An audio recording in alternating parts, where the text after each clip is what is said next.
Hello boys and girls, it's Matt Stone of 180 Degree Health. I'm without my trusty camera woman today, so bear with me.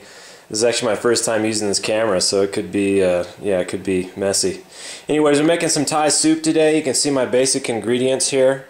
You got lime on the left, lemongrass just up above that, ginger here, a sliced yellow onion, fresh chopped cilantro here.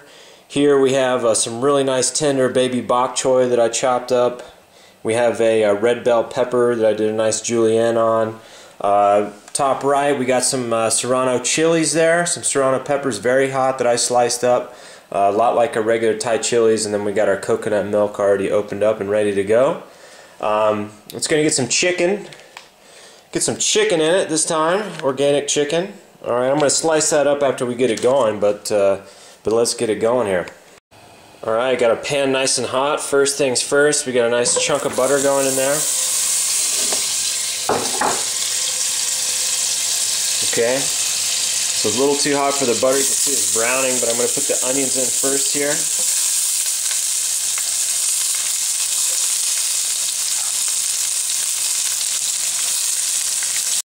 Alright, next I got my sliced ginger. That's going in. You notice I didn't even peel it, just sliced it into coins. Okay, coming over here we got our lemongrass. We'll grab that and take that in. Notice I did the same, just cut it up. Alright, no big deal. I'm going to give that a little stir and let it get it nice and soft. And then we're going to go move on to the next steps here. Alright, next step, I threw in the bottoms of the bok choy there. They kind of have a celery-like texture. It's very important to get those nice and soft. You're not going to get that if you add it after you've added some liquid for the soup. Just needs a little while to sweat in there. We're going to throw in our nice julienne red peppers, which look so nice in there. And give that a nice little stir. And we'll give it a few more minutes before we start adding liquid. Notice this is a very quick process. You can make this soup, especially if you're making a small batch, for it takes 10 minutes, 15 minutes start to finish. So this is a really great one of my favorites. Alright, everything's nice and soft in there, translucent. You can still hear it sizzling, and it looks really good, really colorful. Next step, you want to add some liquid. Now I'm using chicken stock that I made today, I had left over. You can see the fat icebergs in there. But I almost always make this with water, so don't feel like, oh god, now I gotta make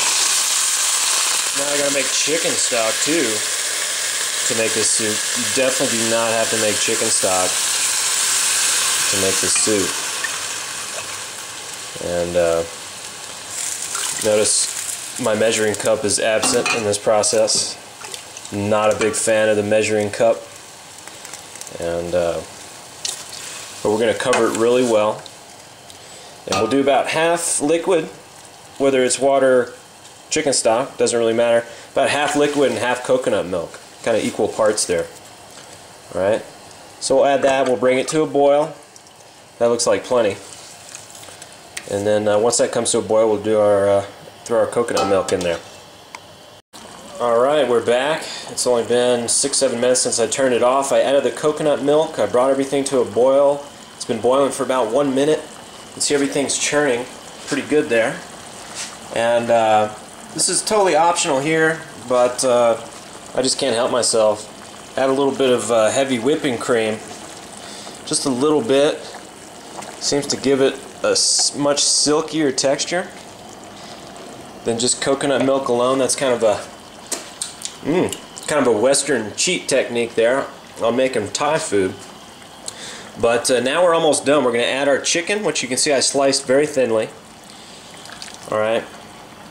And we're going to add our remaining ingredients, which are few. Okay. That's going to be the tops to our bok choy going in there. It's going to be our nice cilantro going in there. Oh yeah. Lots of it. And then of course we have our nice, very hot, spicy serranos going in there as well. And we'll let that come up to a boil, stir it really well. By the time you do, that chicken's done. And then all you have to do from that point on is, it's very simple. You just get some lime juice, and you get some salt or some fish sauce. You can see I have some sitting on the counter.